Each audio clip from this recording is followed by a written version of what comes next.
نبی پاک صلی اللہ علیہ وسلم نے ارشاد فرمایا سونا مسلمان وہ ہے کہ جس کام سے اس کا مطلب نہیں اس کام کو چھوڑ دے۔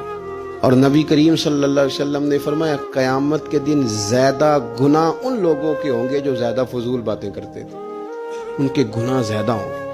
فضولیات سے بچیں، اپنے اوقات کار زندگی میں مرتب کریں۔ ہم پتہ کیا کہتے ہیں، 1 منٹ میں آیا، تو 1 منٹ ٹھہر، میں یہ محاورہ ہے ہمارا، 1 منٹ دے ذرا مجھے۔ تو میں اکثر دوستوں سے کہتا ہوں کہ جو 1 منٹ ہے نا اسے کیوں ضائع کرتے ہو، کیوں کہتے ہو 1 منٹ ٹھہر، کیوں ٹھہرے بھائی؟ آپ کو پتا ہے منٹ میں کیا ہوتا ہے؟ 1 منٹ میں 6 دفعہ سورۃ اخلاص پڑھی جا سکتی ہے اور 2 قرآن پاک پڑھنے کا ثواب ہے۔ 1 منٹ کے اندر 26 مرتبہ کہا جا سکتا ہے سبحان اللہ و بحمدہ سبحان اللہ العظیم۔